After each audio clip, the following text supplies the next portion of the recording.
Selamat pagi dan selamat datang kembali di acara Talk Show Ngobras, ngobrol bersama Dr. Basura hari ini.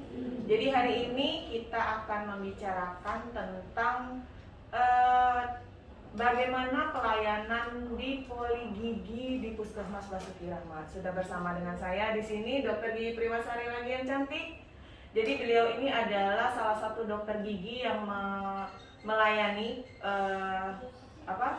keluhan gigi Anda kalau Anda pergi ke Puskesmas Basuki Rahmat. Nah, jadi hari ini dokter kita akan membicarakan tentang bagaimana sih berobat ke poligigi di Puskesmas Basuki Rahmat. Mungkin pertama-tama dokter bisa jelaskan bagaimana alurnya saja, Dok. Alur kalau kita mau ke poligigi di Puskesmas Basuki Rahmat. Silakan, dokter. Assalamualaikum warahmatullahi wabarakatuh. Baik, sahabat sehat Basura. Saya akan menjelaskan bagaimana alur kalau kita mau berobat ke Puskesmas Basuki Rahmat. Jadi pertama-tama kita masuk di bagian depan, ada screening kesehatan sesuai dengan protokol kesehatan. Kita tetap ya, walaupun sakit gigi tetap kita screening ya, Dok ya. Walaupun sakit gigi, yang keluhannya gigi, tapi kita tetap melakukan screening seperti cuci tangan dulu, terus ditem suhu badannya. Kemudian setelah kalau suhu badannya memang normal, itu kita bisa langsung masuk untuk melakukan pendaftaran. Di loket itu ada dua tempat ya. Yang pertama yang di BPJS, ada juga yang umum. Oh, bisa BPJS dan bisa umum ya. Jadi seandainya belum punya kartu BPJS, bisa tetap berobat ke Puskesmas Basuki Rahmat dengan menggunakan ini aja, membawa KTP untuk sebagai tanda pengenal aja, identitas ya.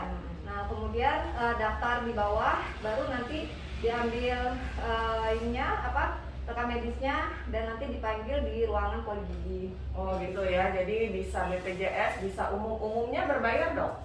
Kalau umumnya kalau di Puskesmas bayarnya Rp4.000 aja. Oh, Rp4.000 itu sudah dapat obat ya, Dok? Itu ya? sudah kecuali kalau ada tindakan lain ya, Dok ya? Itu sudah pemeriksaan, terus sudah obat juga, dari Rp4.000 itu sudah pendaftaran. Oh begitu, dokter ya. Oke, ada nggak persyaratan lain selain bawa kartu BPJS atau gimana, Dok, kalau misalnya berobat ke poligigi? Kalau punya kartu BPJS cukup itu aja sih. Itu aja ya, jadi nggak perlu bawa kartu yang dari puskesmas gimana, Dok? Kalau misalnya dia sudah pernah berobat nih? Kalau sudah pernah berobat, biasanya kalau punya kartu BPJS, di kartunya itu ada tertulis nomor rekam medisnya. Ya? Oh, nggak ada kartu pasien ya, karena suka hilang ya, Dok ya, kali ya? Tapi ada juga kalau nggak bawa kartu BPJS, kadang-kadang juga kita kasih ini, yang untuk pasien umum kadang-kadang kita kasih kartu berobatnya. Jadi itu untuk sebagai tanda penomoran rekam medisnya. Oh gitu.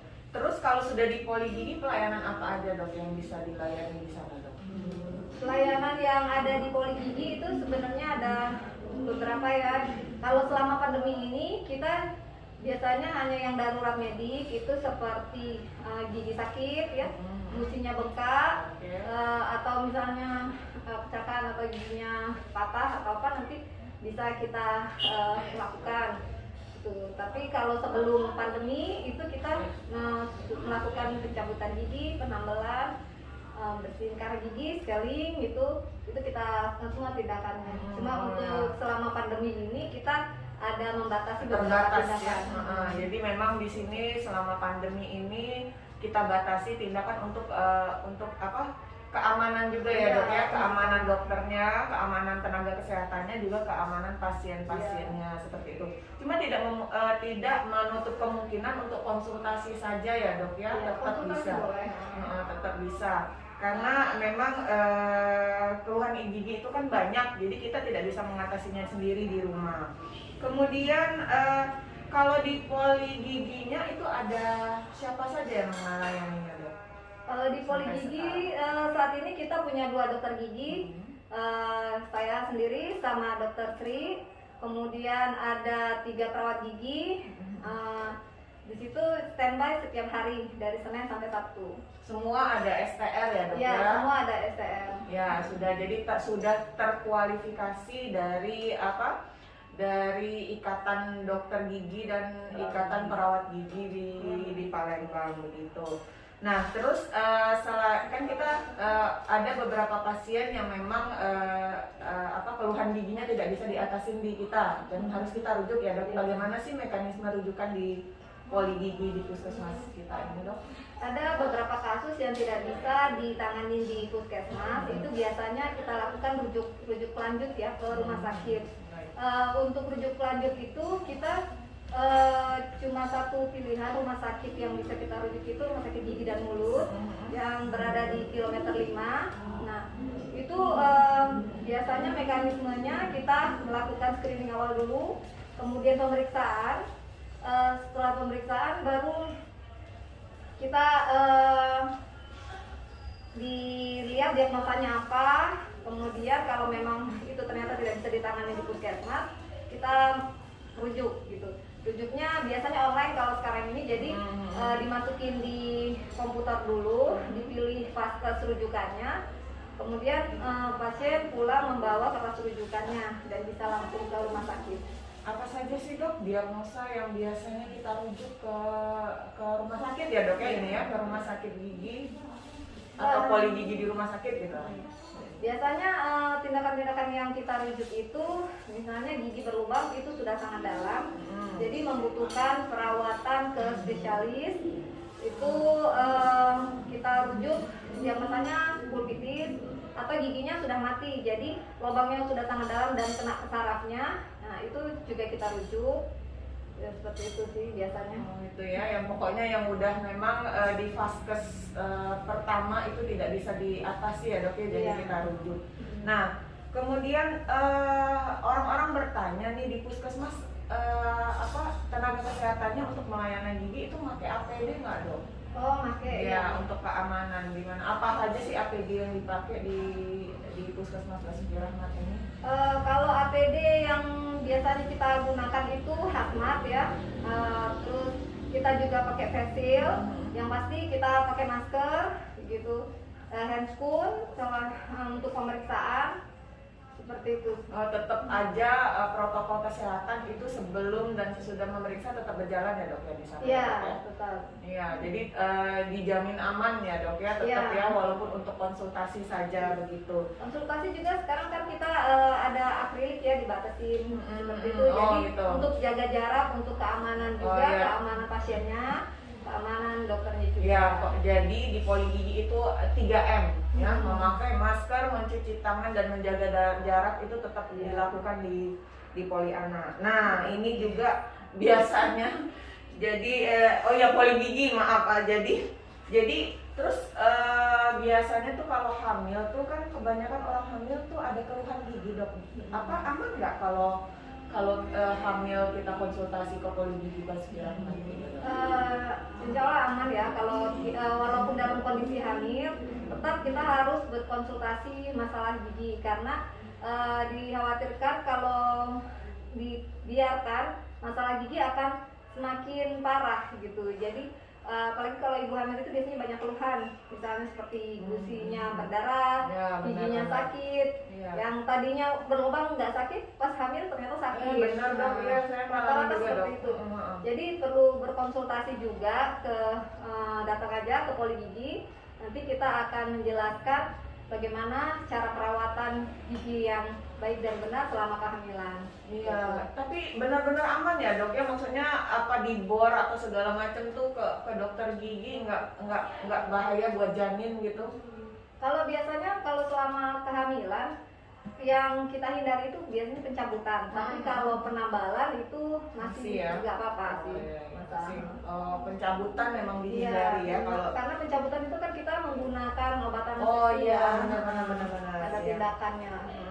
Jadi mungkin masih dipertahankan giginya dengan makan obat begitu ya dok ya? Gitu, obat yang aman untuk kehamilan ya dok ya. Nah terus kita tadi bicara soal ibu hamil, kemudian pasti berbicara soal anak. Kalau gigi susu anak bisa dok dicabut selama pandemi ini? Kalau kan ada tuh banyak nih sekarang anak-anak yang gigi goyang, tapi harus minta cabut ke dokter gitu, nggak lepas sendiri. Gimana nih dok? Itu tergantung ya, kalau bisa sekarang kan kita memang agak menunda tindakan-tindakan. Tapi kalau misalnya gigi anaknya itu sudah goyang sendiri, goyang banget ya, udah derajat 2 atau derajat 3, sebenarnya itu bisa dicabut sendiri di rumah. Itu caranya ya, kita cuci tangan dulu, setelah itu digoyang-goyang aja. Biasanya gigi anak-anak itu memang sudah tidak ada akarnya, jadi bisa dicabut dengan lebih mudah. Oh iya, kadang-kadang juga kalau saya suruh goyang-goyang pakai lidah dok, benar nggak sih dok? Biar lepas sendiri gitu ya, Iya. karena lebih mudah ya gigi anak. Digoyang-goyangin sehari itu berapa kali gitu, lama-lama dia akan lepas sendiri giginya. Karena kan memang gigi anak-anak itu tidak sama dengan gigi dewasa. Kalau gigi dewasa dia lebih panjang akarnya gitu, jadi lebih sulit. Oh begitu ya. Nah bicara tentang gigi dewasa dok, kadang-kadang kita ini giginya nggak sakit tapi gusinya bengkak dok. Nah itu masih bisa nggak giginya dipertahankan dok kalau misalnya ada kejadian seperti itu? Kalau gusinya bengkak, ya giginya nggak sakit, gusinya bengkak itu biasanya penyebab gusi bengkak itu dari gigi yang berlubang. Nah, jadi sudah menjalar ke akarnya dan dia menyebabkan bengkak ya atau infeksi. Nah itu kita lihat kondisi giginya dulu. Kalau kondisi giginya ternyata masih bisa dipertahankan, kita bisa melakukan perawatan saluran akar. Oh begitu. Jadi perawatan saluran akar itu nanti terakhirnya ditambal, jadi masih bisa dipertahankan. Oh gitu ya dok ya.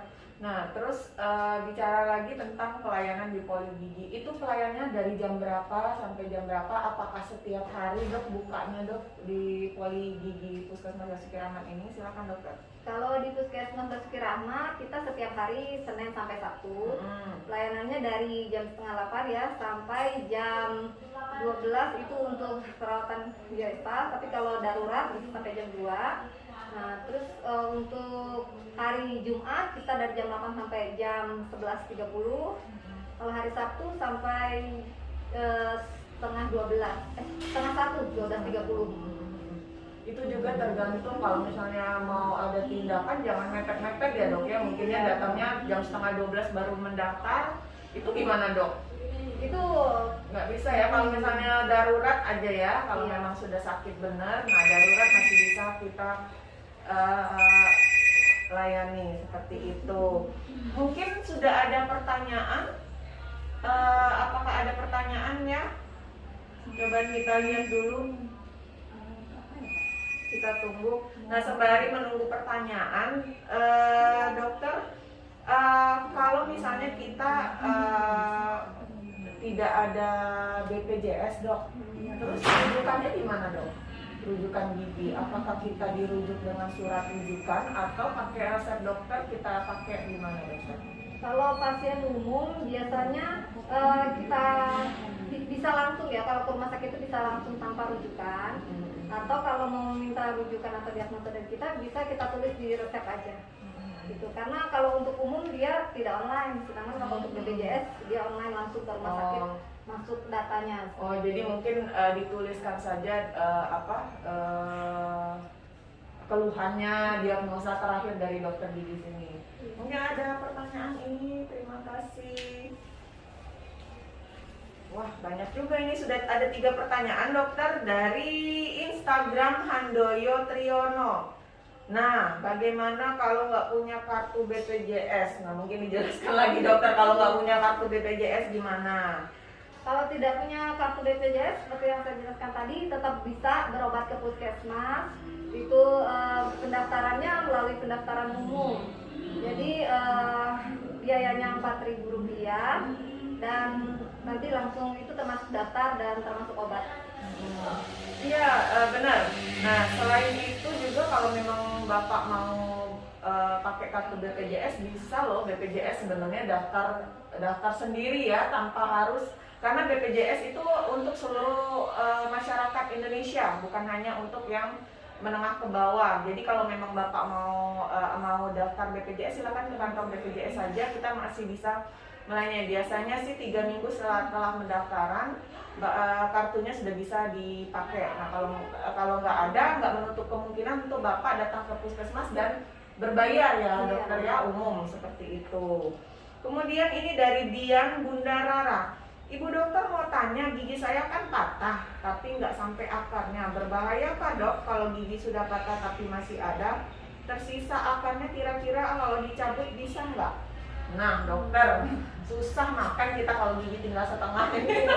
Kalau gigi sudah tinggal akarnya itu sebaiknya segera dicabut, karena itu pada saat tubuh kita lagi kurang fit ya, itu bisa menyebabkan infeksi. Jadi dia lemah terus ikut infeksi dan bengkak seperti itu sih. Itu penyebab akibat dari sisa akar yang ditinggalkan. Oh begitu ya, jadi harus segera dicabut ya? Iya, sebaiknya dicabut. Nah tapi kalau sudah dicabut juga, itu sebaiknya diganti. Gigi yang sudah patah itu jangan kita gigi yang sudah kita cabut itu jangan kita biarkan kosong gitu, diganti dengan gigi tiruan seperti itu. Oh begitu ya, pakai bisa langsung ke praktek dokter aja kali ya? Iya, kalau di puskesmas pelayanan seperti itu mungkin belum ada ya dokter ya, masih terbatas begitu. Mungkin nanti bisa dirujuk juga belum bisa ya dokter ya? Iya. Gitu. Kemudian dari Instagram lagi dari Herlina 6164. Bu dokter, anak saya umur 7 tahun tapi giginya belum ada yang goyang. Gimana itu dokter? Nah, gigi goyang bermasalah, gigi nggak goyang-goyang bermasalah dokter. Bagaimana ini dokter? Biasanya memang pada usia 7 tahun itu gigi anak itu sudah lepas. Tapi kita tergantung pertumbuhan masing-masing anak itu kan berbeda-beda. Ada yang masih kuat gigi susunya gitu, ada yang sudah lepas. Nanti boleh dikonsultasikan ke Poli Gigi Basuki Rahmat. Nanti kita lihat dulu kondisinya, apakah memang dia itu perlu dicabut atau tidak masalah. Karena ada yang pertumbuhan anaknya memang agak lambat, lepas giginya, tumbuh gigi barunya agak lambat. Tapi itu tidak masalah selagi gigi anaknya tidak rusak. Gitu. Sebenarnya pergantian gigi itu karena akarnya makin lama makin habis atau ada dorongan dari gigi yang baru dokter sebenarnya? Akarnya makin lama makin habis itu karena terserap oleh gigi permanennya. Oh, karena gigi permanennya juga ya, jadi memang gitu ya. Di resorpsi ya, diserap sama gigi permanennya untuk tumbuh. Jadi akar gigi susu semakin lama semakin berkurang. Oh, berarti bisa jadi kalau gigi anak masih kuat itu akarnya masih kuat juga ya dok ya? Mungkin gigi permanennya juga belum tumbuh ya, tergantung beberapa anak ya dok ya? Kalau benih gigi permanennya masih jauh, biasanya gigi susunya memang tidak goyang walaupun usianya sudah 7 tahun. Tapi kalau masih ragu bisa dibawa aja ke kita, nanti kita bisa lihat dulu ya kondisinya, konsultasikan aja. Iya, pokoknya segala macam tentang gigi masih bisa dikonsultasikan ke dokter Prima ya. Satu lagi dokter siapa? Dokter Sri. Dokter Sri. Jadi ada 2 dokter gigi di Puskesmas Basuki Rahmat dan dibantu oleh 3 perawat gigi. Jadi kalau misalnya dokter giginya lagi berhalangan bisa konsultasi juga dengan ibu-ibu perawat giginya seperti itu. Nah, dari Instagram juga Novita Azam. Assalamualaikum Bu Dokter, mau tanya, saya punya keponakan yang usianya 10 tahun. Beliau itu susah sekali kalau diminta gosok gigi. 10 tahun loh dok. Kira-kira gimana ya dok solusinya agar anak-anak itu tertarik menggosok gigi? Nah loh, sudah 10 tahun susah gosok gigi. Nah iya. Itu giginya udah permanen semua kali dok ya? 10 tahun sepertinya udah permanen semua ya rata-rata. Jadi sebaiknya terus diingatkan untuk sikat gigi setiap hari. Caranya biasanya anak-anak itu melihat contoh orang tuanya ya. Nah, orang tuanya jarang sikat gigi berarti ya? Atau lingkungan sekitarnya ya. Nah, kalau dia melihat, jadi kalau kita ngajak atau menyuruh anak, kita tuh kalau bisa tuh sikat gigi tuh barengan atau sudah kita sikat gigi, mereka lihat, mereka ikut sikat gigi. Jangan waktu mereka nggak lihat kita sikat gigi, jadi mereka tidak merasa ada contoh untuk menyikat gigi gitu. Oh iya benar. Terus kadang memang anak-anak tuh kan COVID dipaste ya dari orang tuanya. Jadi memang contoh dari orang tua itu sangat penting untuk anak-anak. Itulah makanya semua kegiatan anak-anak itu sebenarnya harus kita dampingi seperti itu. Nah, wah dokter, ada lagi nih pertanyaan dari Instagram Neninok. Assalamualaikum dokter, mau tanya dokter gigi anak itu mau tanya dok, gigi anak itu boleh dicabut kira-kira umur berapa dok? Kebetulan anak saya umur 3 tahun, giginya udah ompong bagian depannya. Nah, tapi dia nanya soal gigi dicabut. Tapi gigi anaknya udah ompong, sudah nggak ada gigi lagi. Coba dok, jawab dok, gimana dok? Sebenarnya itu lebih bagusnya kunjungan ke tempat kita lihat dulu. Kalau gigi anaknya itu ompong lepas semua, ya berarti nggak perlu dicabut ya. Jangan dicabut lagi ya dok, udah nggak ada lagi. Tapi kalau ternyata itu ompong tuh karena karies, kadang-kadang ada rampan karies namanya. Jadi gigi anak bagian depan semuanya habis, cuma masih ada akarnya seperti itu. Nah itu yang hitam-hitam semua itu ya? Yang hitam-hitam itu. Tapi itu masih belum bisa dicabut untuk usia 3 tahun. Paling cepat biasanya 5 tahun anak-anak itu baru bisa dicabut. Karena kalau terlalu cepat kita cabut, nanti benih gigi tetapnya itu kan belum akan tumbuh juga. Nah, jadi perkembangan dari rahang anak sendiri itu jadi kurang ya, kurang maksimal ya dok ya. Dia. Jadi sebaiknya dikonsultasiin aja. Tapi kalau saat ini saya lihat dari pertanyaannya umur 3 tahun giginya sudah habis, mungkin maksudnya habis itu tinggal akarnya karena karies ya di depannya.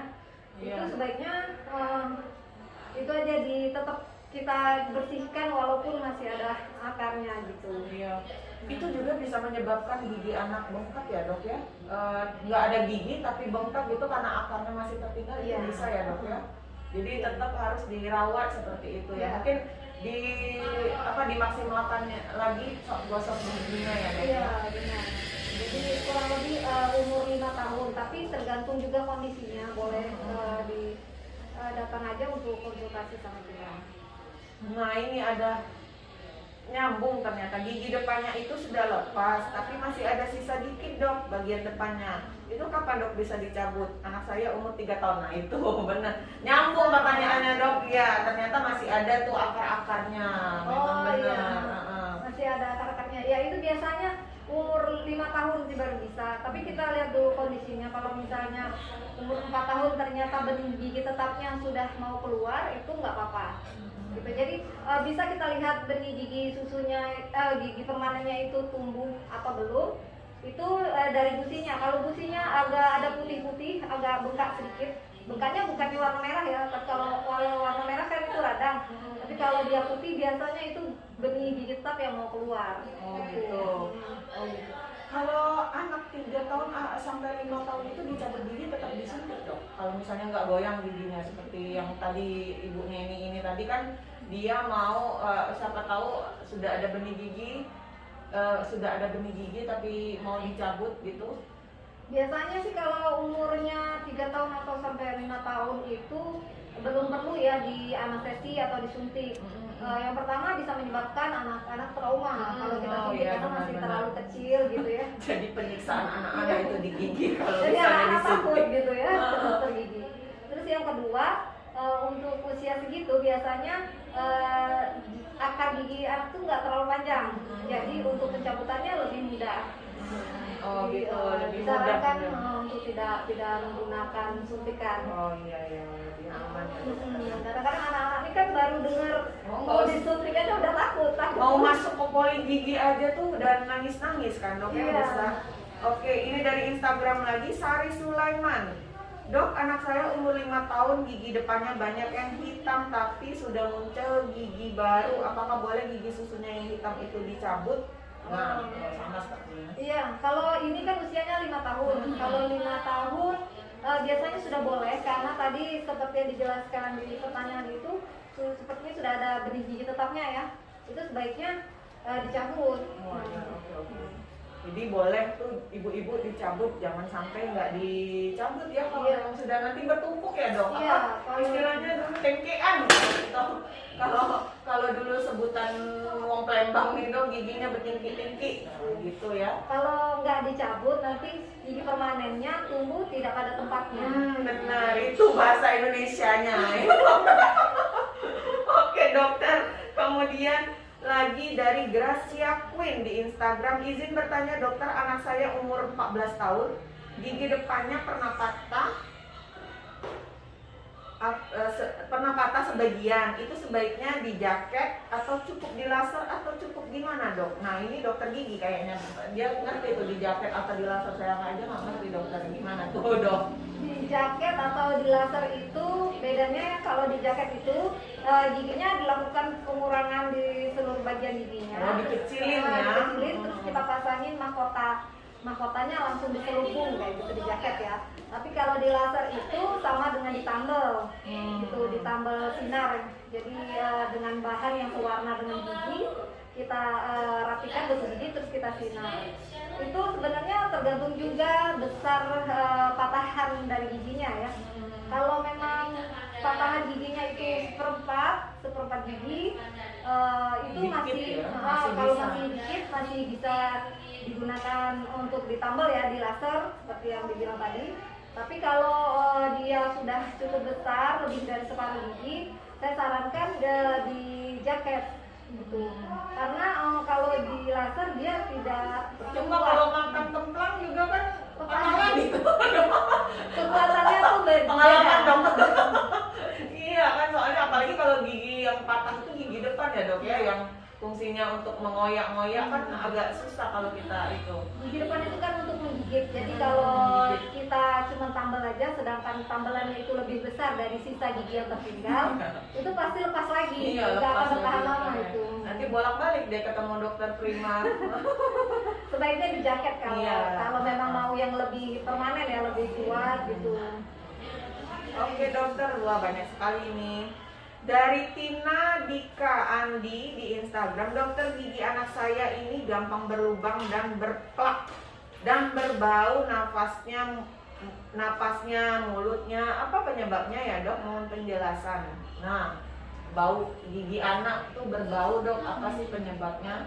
Tadi dari pertanyaannya itu kan dibilang bahwa giginya itu berlubang. Nah, gigi berlubang itulah yang menyebabkan napasnya berbau. Gitu. Jadi ada sisa-sisa makanan yang masuk ke dalam gigi itu susah keluar, dia nyangkut biasanya ya, nyangkut di dalam gigi itu, dan dia bisa menyebabkan napasnya itu beraroma. Beraroma sedap ya. Iya. Terus karang gigi juga itu perlu dicek ya, diperiksa biasanya 6 bulan sekali atau 1 tahun sekali, dibersihkan supaya tidak ada gusinya yang berdarah gitu. Karena kan kalau karang giginya masuk ke dalam gusi, lama-lama gusinya bisa agak buka-buka terus Oh bisa berdarah. juga ya anak-anak punya karang gigi itu plak bukan sih dok? Lain lah. Plak itu berbeda dengan karang gigi. Oh. Kalau plak itu sisa-sisa makanan yang nempel itu bisa dibersihkan pakai sikat gigi. Nah, tapi gitu. kalau karang gigi tidak bisa dibersihkan dengan sikat gigi. Oh. Ya ada alat khusus yang digunakan untuk membersihkannya. Anak-anak juga bisa ya dok ya? Bisa anak-anak. Bisa terjadi seperti itu ya Iya. dok ya. Nah jadi memang butuh orang tua juga lagi nih ya, dampingin anak-anak untuk merawat giginya. Kemudian nah dari Sari Sulaiman lagi di Instagram dok. Dokter saya sedang hamil 5 bulan, gigi geraham kanan berlubang tapi tidak sakit namun mengganggu, apakah boleh dicabut? Nah lagi hamil 5 bulan dokter. Sakit kalau 5 bulan sebenarnya trimester kedua ya. Kalau di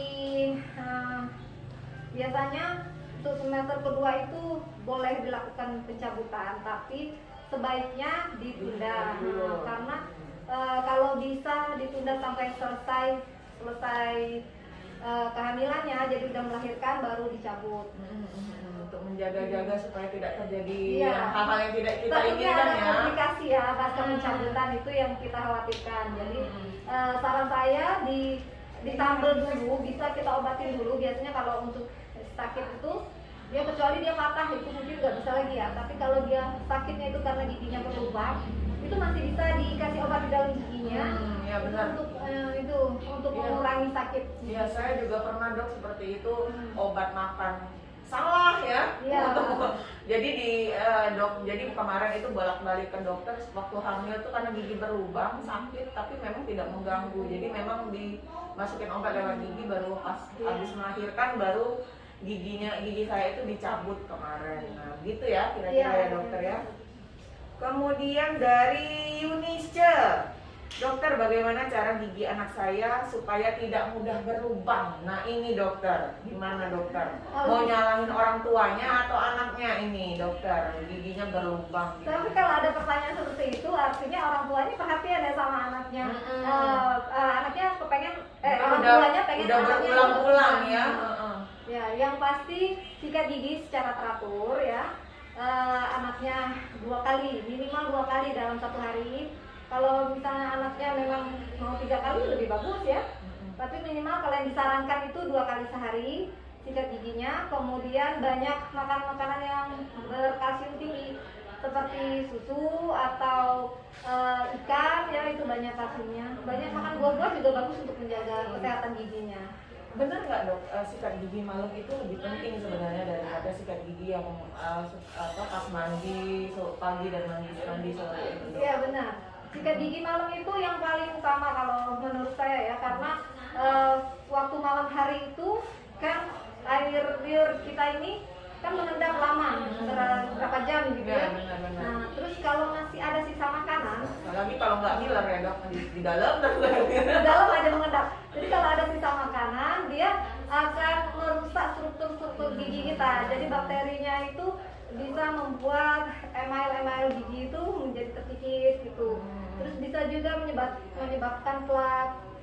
Itu yang paling sering itu kalau kita males sikat gigi malam. Iya, benar. Mungkin lebih harum kalau sikat gigi. Benar nggak dok? Oh tetap tetap aja bau dokter? Enggak ya, nggak ngaruh ya, tapi tetap aja berbau mungkin ini kalau bangun Iya, pagi kalau ya. bangun pagi karena kan memang tidak self cleansingnya itu ya tidak berputar airnya tuh di dalam gigi. Oh begitu. Jadi tetap aja lebih bagusnya kita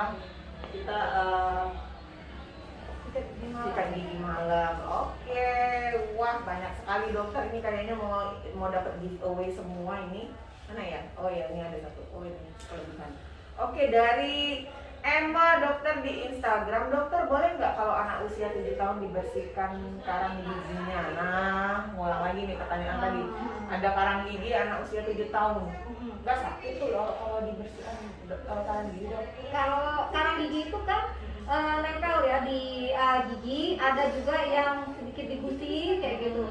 Oh ada juga bisa juga di gusi ya iya, dok ya? jadi dia masuk ke dalam gusi gitu. Itu kalau memang ada karang giginya sebaiknya dibersihkan. Usia 7 tahun juga. Malahan kemarin saya paling anak-anak umur 5 tahun itu dibersihkan karena memang ada plak karang giginya ya. Jadi dia mungkin ini juga yang menyebabkan karang gigi itu kan bukan cuman dari sisa makanan, tapi dari air liurnya kalau dia agak kental, dia biasanya cepat terbentuknya Gitu karang ya. giginya. Jadi kalau untuk usia 7 tahun boleh dibersihin karang giginya. Oh, iya. Itulah sangat penting untuk konsultasi ke dokter gigi 6 bulan sekali itu ya dok ya, walaupun karena karang gigi biasanya nggak ada keluhan kali ya dok? Iya, karang gigi jarang ada keluhan. Yang paling sering dikeluhkan dari karang gigi itu estetiknya nggak bagus. Oh gitu, apa giginya coklat-coklat gitu? Iya, warnanya coklat-coklat agak kuning-kuning gitu. Kemudian bau mulut, sama gusinya berdarah. Itu tiga gitu. itu Oke, yang oke. disebabkan oleh karang gigi. Iya. Lagi pula kalau untuk pembersihan karang gigi itu tidak menggunakan bor ya. Oh iya. Dia jadi ada alat scaler namanya. Dia itu cuma getaran gitu. Getaran untuk membuang karang Bukan gigi. getaran cinta ya dok ya? Bukan. Oh bukan. Oh iya. Kalau bor kan dia membolong di gigi Iya. ya. Karena bunyi alat gigi itu kayaknya sama semua deh dok, tapi lain ternyata ya. Lain dia beda. Lain. Kalau untuk yang bor itu misalnya kita mau menambal kan biasanya kita pakai bor tuh. Nah itu dia mengurangi struktur gigi biasanya membersihkan. Tapi kalau untuk scaling ini enggak, dia tidak mengikis gigi. Oh nggak mengikis gigi. Jadi yang aman luar-luarnya juga aja walaupun ya. anak masih 7 tahun mau dibersihin karang giginya masih aman. Jadi jangan takut ya, tetap aja aman gitu. Kemudian Instagram, Dari Erviva NBI 21, izin bertanya dok, cara ngerataan gigi gingsul selain memakai behel gimana ya dok? Pertanyaannya begitu dok. Kalau yang paling umum meratakan gigi itu menggunakan behel karena itu lebih cepat juga ya. Kita bisa membentuk gigi menurunkan gingsul yang atas turun ke bawah gitu. Selain itu mungkin bisa melalui pencabutan. Misalnya ruangan dari gigi itu kurang, sedangkan rahangnya sempit, giginya besar gitu ya. Jadi dia gingsul tumbuhnya di atas gigi ya, di gusi ya.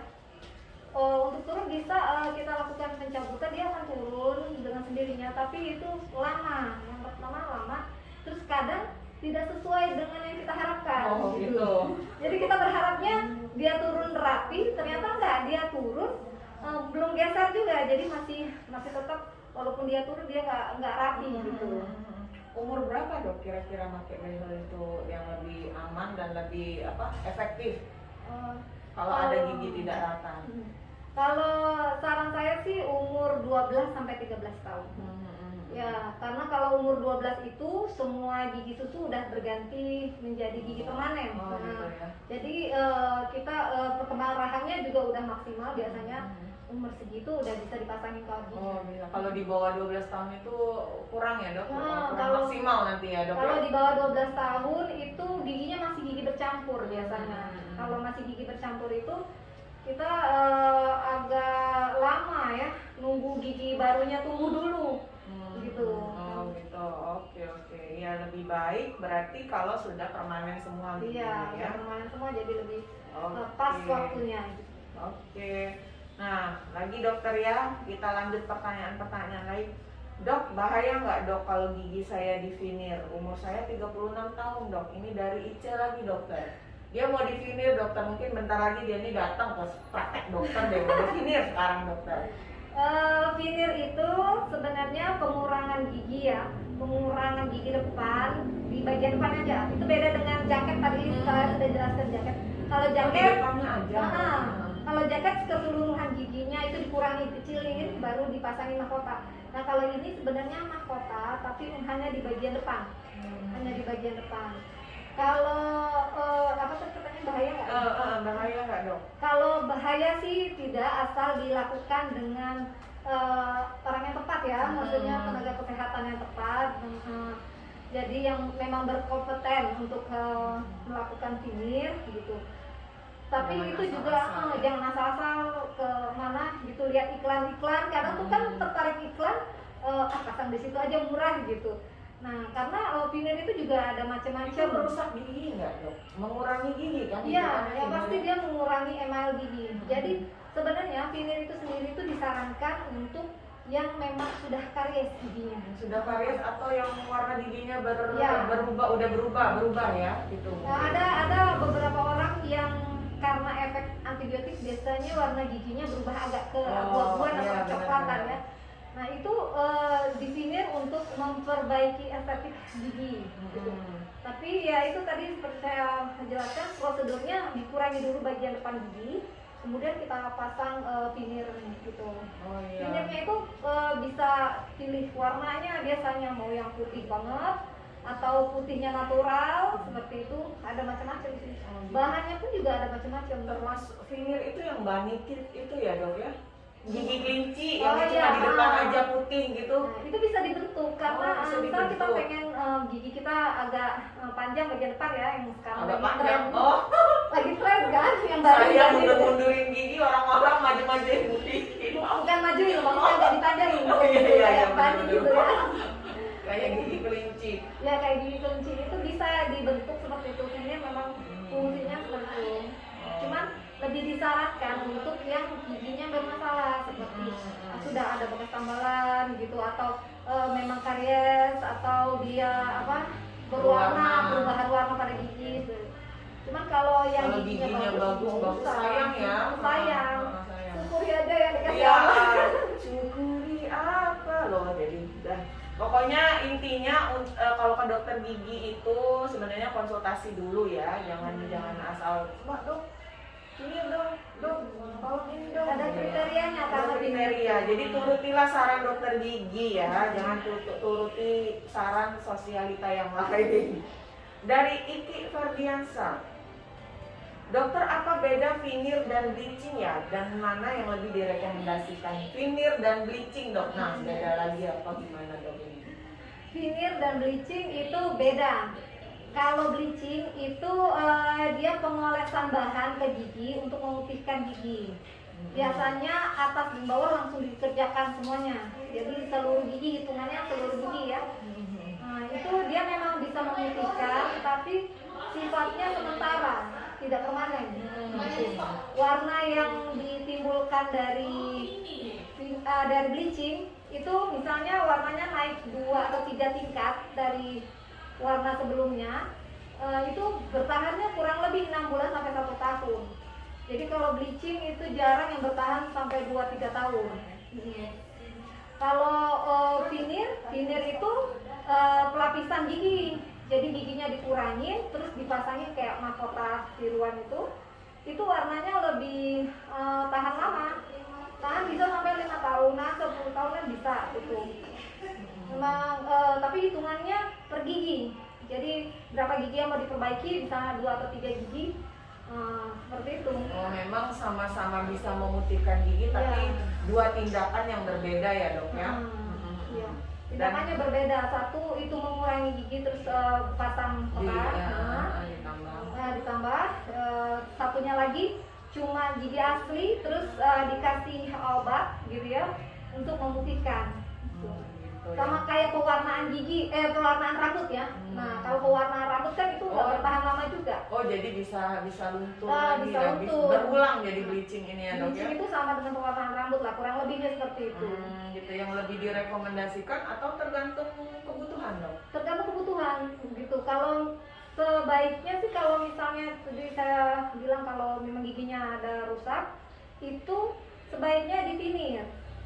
Nah, karena kalau ada bekas tambalan nggak bisa di bleaching. Karena tambalan itu kan nggak mungkin berubah warna. Yang berubah warna itu cuma gigi aslinya. Jadi kalau misalnya ada jadi ketahuan nanti yang palsu-palsu di dalam gigi. Terus setengah giginya udah ditambal ya. Iya. Nah, yang putih itu cuma gigi aslinya, gigi tambalannya tuh nggak berubah warna. Jadi nanti malahan kelihatan pengennya putih malah nggak. Jadi jelek ya dok ya. Nggak bagus. Gitu.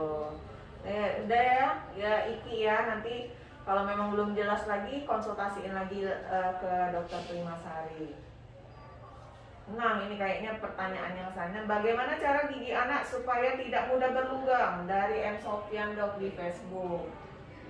Ya, gigi anak supaya nggak berlubang, yang pertama kita jaga kesehatan giginya, kebersihan giginya, secara teratur diajak sikat gigi gitu. Kemudian kita konsultasi ke dokter gigi kalau memang diperlukan ya. Misalnya sudah ada keluhan anak ngilu gitu, sebaiknya langsung kita cek apakah gigi itu ngilunya karena berlubang gitu. Karena kadang-kadang anak-anak ini kan suka makan yang manis-manis seperti coklat atau permen. Nah, gigi berlubang nggak kelihatan, jadi kita pikir ini gigi susu nggak apa-apa, nggak usah ditambal. Jangan, walaupun gigi susu kalau berlubang tetap kita harus tambal. Oh gitu ya. Itu menghindari sakit. Jadi kalau dia cuma ngilu, cepatlah kita tambal. Karena kalau sudah sakit itu perawatannya lebih susah lagi, nggak bisa langsung tambal. Itu harus perawatan. Itu menghambat juga pertumbuhan gigi yang berikutnya nggak dok? Iya, bisa menghambat juga. Iya ya. Kalau giginya rusak sebelum waktunya, jadi kan untuk tumbuh gigi permanennya itu dia bisa tidak maksimal ya, tidak bagus ya. Jadi walaupun gigi susu itu tetap harus dirawat dan ditambal kalau berlubang ya dok ya. Iya benar. Kemudian dari Instagram lagi Zahra PF, dok kalau ada gigi yang berlubang sudah rusak banget mau dicabut tapi takut, umurnya 17 tahun, baiknya gimana dok? Nah konsultasi psikologi dulu. Kalau takut bingung ya dok ya. Tapi harus siapin mental dulu. Harus siapin mental. Jangan takut ya. Kalau memang gigi berlubang dan itu sering menyebabkan sakit, sebaiknya segera dicabut. Tapi kita lihat dulu. Makanya saran saya segera konsultasikan dulu kalau memang ada gigi yang berlubang seperti itu. Apakah itu bisa ditambal atau dipertahankan atau dicabut. dicabut itu mesti dilihat dulu kondisinya. Iya, benar-benar. Karena pencabutan gigi itu sebenarnya tidak disarankan kecuali memang sudah rusak berat. Iya, jadi belum tentu dicabut. Jadi konsultasi aja dulu ya, Dok ya. Konsultasi aja dulu. Gimana cara mengatasi takutnya itu nanti bisa kita lihat dulu. Nanti kita sarankan gimana gitu ya. Iya, nanti Dokter Prima belajar hipnoterapi ya, Dok ya, supaya nggak takut begitu. Jadi yang penting kita konsultasi dulu, itu yang penting. Toh di konsultasi belum tentu dicabut juga kan. Jadi memang harus bertanya ke pakar yang lebih kompeten lagi. Nah, mungkin ini pertanyaan terakhir ya dari seluruh pertanyaannya. Dokter, kalau pakai kawat gigi itu harus berapa lama ya, Dok? Sama jenis-jenis kawat gigi apa aja, Dokter? Jenis kawat gigi apa tadi, berapa lama ya? Iya, Pertama pertanyaannya berapa lama pemakaian kawat gigi. Pemakaian kawat gigi itu tergantung dari kasusnya. Kalau kasusnya ringan dia kurang dari setahun bisa udah dilepas. Tapi kalau kasusnya agak berat, misalnya berantakannya agak parah ya, atau ada bingsulnya atau harus ada yang dicabut, itu mungkin antara 2 tahunan ya, 2 tahun sampai 3 tahunan. Tergantung kontrolnya juga ya, Dok Ya. Rajin apa enggak ya, Dok? Karena kalau nggak rajin kontrol ya, dia semakin Stuck lama aja semakin lambat perubahan perbaikan dari gigi itu kan. Gitu. Jadi tergantung kondisi giginya berapa lama itu nggak bisa kita prediksi. Nanti kalau sudah lihat kasusnya seperti ini, kurang lebih ini 1 tahun, ini kurang lebih 2 tahun seperti itu. Asalkan rajin itu semakin cepat sebenarnya. Jadi setiap bulan ya kalau untuk kawat gigi. Untuk kawat gigi sendiri tuh juga ada banyak ya jenisnya ya. Yang pertama dia ada yang lepasan. Yang lepasan itu bisa yang kawatnya aja tuh ya? Iya, yang kawatnya aja tapi ada platnya. Nah itu dia agak lama. Saya pernah itu, Dok, waktu kecil. Perubahannya tuh lama kalau yang itu, dan kontrolnya pun harus setiap minggu, bukan setiap bulan. Itu berbeda dengan yang kawat gigi yang lagi banyak tren sekarang ya. Kalau yang sekarang ini kawat giginya yang ada yang metal, kemudian ada yang keramik, gitu. Jadi ada macam-macam. Ada juga, itu juga ada 2, ada yang konvensional, ada juga yang metodenya Damon. Gitu. Kalau konvensional ya seperti yang banyak dipakai sekarang ini, dia kan ada 2 tipe ya, yang tadi saya bilang metal sama yang keramik ya, keramik atau porselen yang pokoknya putih yang warna gigi. Nah itu. Nah kalau yang Damon satu lagi itu biasanya nggak pakai karet. Oh, Damon ya, Dok. Saya kira diamond, Dok. Bukan diamond. Oh, bukan diamond. Kirain itu segigi nama itu. apa? Nama jenisnya. Oh, jenisnya. Jadi dia bentuknya hampir mirip, tapi kalau Damon ini dia nggak pakai karet. Dia cuma pakai kawat aja. Dan kontrolnya pun 2 bulan sekali, nggak setiap bulan. 2 bulan sampai 2 bulan setengah masih bisa. Dia akan bergerak sendiri karena kan kalau yang metode umum itu pakai karet. Kalau karet kan ada waktunya dia melar. Jadi kalau udah lewat 1 bulan, kadang nggak maksimal lagi. Gitu. Itu bedanya ada beberapa macam. Ada yang konvensional ada 2. Yang Damon itu metodenya juga berbeda. Oh iya, jadi banyak metode ya. Yang penting konsultasi ke dokter gigi yang berkompeten. Masih ada. Udah ya, kayaknya sudah. Ini terakhir ya pertanyaannya ya. Dari Arto Gembira Manalu. Dok, saya punya anak cewek 20 bulan, gigi depannya keropos. Itu aman nggak? Masih ASI? 20 bulan. 20 bulan. 22 Berarti jadi itu belum 2 tahun, belum Dok. 2 tahun Iya. ya, baru 1 bulan tuh sudah keropos. Sudah keropos. Padahal masih ASI loh, Dok. Iya. Mungkin Kadang-kadang makanannya ya. enggak, kalau ASI itu kan memang agak asam. Makanya kalau dia anak-anak sudah tumbuh gigi tetap harus dibersihkan. Memang anak-anak umur segitu belum bisa diajak sikat gigi dengan maksimal ya. Paling orang tuanya aja yang bersihin pakai kasta bersih yang Kasa ya, steril. bukan kapas ya, Dok. Bukan kapas. Kalau kapas dia kan Lengket-lengket. lengket ya. Kasta bersih itu terus digosok-gosokin ke giginya supaya bekas-bekas asinya itu tidak menempel. Kalau dia misalnya biasa kalau asi itu kan bisa malam ya. Bisa malam nanti Semalaman, Dok, bisa sampai Iya. pagi ya. sebaiknya diselingi juga dengan air putih. Oh, gitu. Jadi asinya tuh nggak menempel di giginya. Benar-benar. sekian ya itu ya.